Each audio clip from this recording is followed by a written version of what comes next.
നവാഗതനായ Vinod A K സംവിധാനം ചെയ്തിട്ടുള്ള മൂൺ വാക്ക് എന്ന മലയാള സിനിമയുടെ ഒരു പ്രധാന പങ്കും അവർ ഉപയോഗിച്ചിട്ടുള്ളത് ബ്രേക്ക് ഡാൻസ് എന്ന പ്രതിഭാസം 80കളുടെ അവസാനത്തിൽ മലയാളത്തിന്റെ പോപ്പുലർ കൾച്ചറിന്റെ ഭാഗമായതിന്റെ യാത്ര കാണിക്കാൻ വേണ്ടിയിട്ടാണ്. അതായത് ഡിസ്കോ ഡാൻസിൽ നിന്നും ബ്രേക്ക് ഡാൻസിലേക്കുള്ള ഒരു ട്രാൻസിഷൻ. സംവിധായകൻ സഹരചന കൂടി നടത്തിയിട്ടുള്ള ഈ സിനിമ പൊളിറ്റിക്കൽ ആകാനും അതുപോലെ തന്നെ 80കളുടെ അവസാനത്തിലും 90കളുടെ തുടക്കത്തിലും ഇവിടെ ഉണ്ടായിരുന്ന പല കാര്യങ്ങളും ഡോക്യുമെന്റ് ചെയ്യാനും ശ്രമിക്കുന്നുണ്ട്. വളരെ ജനറിക് ആയിട്ടുള്ള വേൾഡ് ബിൽഡിംഗ് നടത്തുന്ന രീതിയിലാണ് ഭൂരിഭാഗം സിനിമയും പോകുന്നതെങ്കിലും അതിനിടയിൽ കാണിക്കുന്ന ചെറിയ ചെറിയ കാര്യങ്ങളെ ഫലപ്രദമായിട്ട് ഉപയോഗിച്ചിട്ട് അത്യാവശ്യം രസകരമായ ഒരു ക്ലൈമാക്സ് ബിൽഡ് ചെയ്തെടുക്കാൻ, അതിലൂടെ ഒരു കഥാപാത്രത്തിന്റെ ക്യാരക്ടർ ആർക്കിന് ഒരു പൂർണ്ണത കൊണ്ടുവരാൻ ഈ സിനിമയ്ക്ക് സാധിക്കുന്നുണ്ട്. 80കളുടെ അവസാനത്തിലേക്കായിട്ടാണ് സിനിമ നടക്കുന്നത്. തിരുവനന്തപുരം പശ്ചാത്തലമായി 6-7 പയ്യന്മാരെ കുറിച്ചാണ് ഈ പടം. ഒരേ കോളേജിൽ പ്രീ ഡിഗ്രിയും ഡിഗ്രിയും ഒക്കെ ആയിട്ട് പഠനം മുന്നോട്ട് കൊണ്ടുപോകുന്ന ഇവർക്ക് ഒരു ഉത്സവ പറമ്പിൽ വെച്ച് മറ്റൊരു ടീമിന്റെ ബ്രേക്ക് ഡാൻസ് കണ്ടപ്പോൾ സ്വന്തമായിട്ടൊരു ബ്രേക്ക് ഡാൻസ് ടീം സെറ്റ് ചെയ്യാൻ ആഗ്രഹം വരുന്നു. അന്നത്തെ പിന്തിരിപ്പൻ സമൂഹത്തിന്റെ നടുവിൽ നിന്നുകൊണ്ട് ഈ പയ്യന്മാർ ഒരു ഡാൻസ് ട്രൂപ്പ്, അതും ബ്രേക്ക് ഡാൻസിന്റെ ട്രൂപ്പ് എങ്ങനെ നടത്തി എന്നതാണ് നമ്മൾ ഈ സിനിമയിൽ കാണുന്നത്. പ്രിമൈസ്, കോൺഫ്ലിക്റ്റ്, റെസൊല്യൂഷൻ എന്ന കൺവെൻഷണൽ സിനിമ സ്ട്രക്ചർ അങ്ങനെ ഫോളോ ചെയ്യുന്ന ഒരു സിനിമയല്ല ഒരർത്ഥത്തിൽ മൂൺ വാക്ക്. അന്നത്തെ കാലത്തിന്റെ സമൂഹത്തിന്റെ ഒരു പിക്ചർ നമ്മളെ കാണിക്കുക എന്നതാണ് ഒരു പരിധിവരെ ഈ സിനിമ ചെയ്യുന്നത്. ഈ പയ്യന്മാർ വീടിനകത്ത് നേരിടുന്ന വിവേചനങ്ങൾ, നിയമപാലകർ പോലും ഇവരെ വളരെ ജഡ്ജ്മെന്റലായിട്ട് നോക്കുന്ന സാഹചര്യം ഇന്നത്തെ സമൂഹത്തിലും അതുണ്ട്. ഇങ്ങനത്തെ പലതുമാണ് നമുക്ക് ഈ സിനിമയിൽ കാണാൻ സാധിക്കുന്നത്. 1 മണിക്കൂർ 58 മിനിറ്റുള്ള ഈ സിനിമ ഫോക്കസ് ചെയ്യാൻ ശ്രമിക്കുന്നത് കൂടുതലും ഓരോ കഥാപാത്രത്തിന്റെയും പശ്ചാത്തലങ്ങളിലേക്കാണ്. ഇതിൽ വരുന്ന ഡാൻസ് പെർഫോമൻസുകൾ ഒരർത്ഥത്തിൽ കഥാപാത്രങ്ങളുടെ ജേർണിയിലെ ഓരോരോ പോയിന്റുകളാണെന്ന് വേണമെങ്കിൽ പറയാം.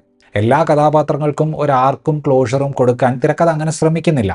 അത് ചില സ്ഥലങ്ങളിൽ ഒരു ഡിസ്കണക്ഷൻ ഉണ്ടാക്കുന്നുണ്ട്.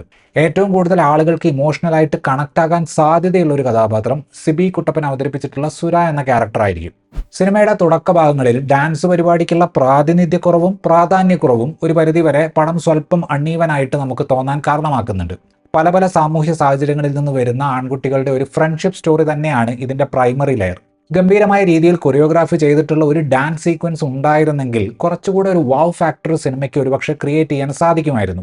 90കളിൽ വളർന്ന ഒരു വ്യക്തിയായതുകൊണ്ട് മൊബൈൽ ഫോണുകളൊക്കെ വരുന്നതിന് മുന്നേ ഒരു സ്ഥലത്ത് ബ്രേക്ക് ഡാൻസ് കാണുക എന്ന് പറയുമ്പോൾ കിട്ടുന്ന ആവേശം എനിക്ക് പേഴ്സണലി റിലേറ്റ് ചെയ്യാൻ പറ്റുന്ന ഒന്നാണ്. ഒരു പരിധിവരെ ഒരു ഓളം ഉണ്ടാക്കുന്ന ഡാൻസ് പെർഫോമൻസ് തുടക്ക ഭാഗങ്ങളിൽ ഇല്ലാത്തത് സിനിമയുടെ ക്ലൈമാക്സിനെ സഹായിക്കുന്നുണ്ട്. ക്ലൈമാക്സിനോട് അടുത്ത് വരുന്ന ഒരു പെർഫോമൻസ് ഈ ഒരു കാരണം കൊണ്ട് അത്യാവശ്യം ശ്രദ്ധയും കയ്യടിയും നേടുന്നുണ്ട്. പ്രശാന്ത് പിള്ളയുടെ മ്യൂസിക്കിന് ഒരു റെട്രോ വൈബ് ഉണ്ട്. വളരെ ഗ്രൗണ്ടഡ് ആയിട്ടുള്ള ഒരു സിനിമയായിട്ട് ഇതിനെ നിലനിർത്തുന്ന രീതിയിലാണ് സിനിമാറ്റോഗ്രാഫി സ്റ്റൈൽ പോകുന്നത്.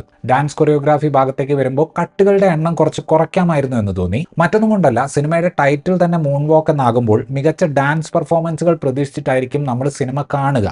അപ്പോൾ ഒരുപാട് കട്ടുകൾ ഉപയോഗിച്ച് ഡാൻസിനെ മെച്ചപ്പെടുത്താൻ നോക്കുമ്പോൾ അത് പെർഫോമൻസിന്റെ ഒരു ഒതന്റിസിറ്റി കുറയ്ക്കുന്നുണ്ട്. സിദ്ധാർത്ഥ് ബാബു ഒഴികെ ഏറെക്കുറെ ബാക്കി എല്ലാ താരങ്ങളും പുതുമുഖങ്ങളാണെന്ന് തന്നെ പറയാം. ഈ ഒരു ഫ്രഷ്നെസ് അവർ തമ്മിലുള്ള കെമിസ്ട്രി രസകരമായിട്ട് സ്ക്രീനിൽ അവതരിപ്പിക്കാൻ സിനിമയെ സഹായിക്കുന്നുണ്ട്. എല്ലാവരും തന്നെ അത്യാവശ്യം നല്ല രീതിയിൽ പെർഫോം ചെയ്തതിൽ 2 പെർഫോമൻസുകളാണ് സിനിമയ്ക്ക് ശേഷം എടുത്തു പറയത്തക്കതായിട്ട് തോന്നിയത്. സിനിമയുടെ നായകൻ എന്ന് തന്നെ പറയാവുന്ന രീതിയിലുള്ള ഒരു കഥാപാത്രമാണ് അനുനാഥ് അവതരിപ്പിച്ചിട്ടുള്ളത്. കാരണം ആ കഥാപാത്രത്തിന്റെ കുടുംബത്തിനകത്ത് നടക്കുന്ന ഡ്രാമ, അയാളുടെ പാഷൻ, അയാളുടെ പ്രണയം എന്നിവയ്ക്കെല്ലാം കുറച്ചധികം സ്പേസ് കിട്ടുന്നുണ്ട്. ആ ഭാഗങ്ങളെല്ലാം സാമാന്യം നല്ല രീതിയിൽ തന്നെ സ്ക്രീനിൽ അവതരിപ്പിക്കാൻ അനുനാഥിന് സാധിക്കുന്നുണ്ട്. രണ്ടാമത്തെ പെർഫോമൻസ് സിബി കുട്ടപ്പൻ അവതരിപ്പിച്ചിട്ടുള്ള കഥാപാത്രത്തിൻ്റെതാണ്. വൃത്തിയിൽ അണ്ടർപ്ലേ ചെയ്തു എന്ന് പറയാവുന്ന ഒരു പെർഫോമൻസ് ആയിരുന്നു അത്. പലതരത്തിൽ വിവേചനങ്ങൾ നേരിടുമ്പോഴും ഗ്യാങ്ങിന്റെ കൂടെ തന്നെ നിൽക്കുന്ന ഭാഗങ്ങളും സിനിമയുടെ അവസാനത്തേക്ക് പുള്ളി ചെയ്യുന്ന ഡാൻസ് പെർഫോമൻസും വളരെ ആത്മാർത്ഥമായിട്ട് ചെയ്തതുപോലെ തോന്നി. സിബിയുടെ പെർഫോമൻസ് ആണ് ഒരർത്ഥത്തിൽ സിനിമയുടെ ക്ലൈമാക്സിനെ മികച്ചതാക്കുന്നത്. വളരെ കൺവെൻഷണൽ ആയിട്ടുള്ള ഒരു അണ്ടർഡോഗ് സ്റ്റോറിയാണ് സ്ട്രക്ചർ നോക്കുമ്പോൾ മൂൺ വാക്ക് ഫോളോ ചെയ്യുന്നത്. പക്ഷേ കഥാപാത്രങ്ങളെ അവതരിപ്പിക്കാൻ വേണ്ടി സിനിമ എടുത്തിട്ടുള്ള സമയം വേസ്റ്റ് ചെയ്തു എന്ന് പറയാൻ പറ്റില്ല. കാരണം ആ ബിൽഡപ്പിന്റെ ഇടയിൽ പല കഥാപാത്രങ്ങളെയും കുറിച്ച് നമുക്ക് ലഭിക്കുന്ന ഇൻഫർമേഷനുകളാണ് ക്ലൈമാക്സിലേക്ക് എത്തുമ്പോൾ ശരാശരിക്ക് സ്വല്പം മുകളിലേക്ക് പോകാൻ ഈ സിനിമയെ സഹായിക്കുന്നത്. ആ കാലത്തെ സാമൂഹിക ചുറ്റുപാടുകളെ കാണിക്കുകയും മൈക്കിൾ ജാക്സണും ബ്രേക്ക് ഡാൻസും അടക്കം നൊസ്റ്റാൾജിയ ഉണർത്തുന്ന പലതും സ്ക്രീനിൽ കൊണ്ടുവരികയും ചെയ്യുന്ന മൂൺ വാക്ക് സാമാന്യം കണ്ടിരിക്കാവുന്ന ഒരു സിനിമ തന്നെയാണ്. ഇത്രയുമായിരുന്നു ഈ സിനിമയെക്കുറിച്ചിട്ടുള്ള എൻ്റെ റിവ്യൂ വീഡിയോ. ഇഷ്ടപ്പെട്ടാൽ ലൈക്ക് ചെയ്യുമെന്നും കൂടുതൽ വീഡിയോകൾക്ക് വേണ്ടി ഈ ചാനൽ സബ്സ്ക്രൈബ് ചെയ്യുമെന്നും പ്രതീക്ഷിക്കുന്നു. താങ്ക്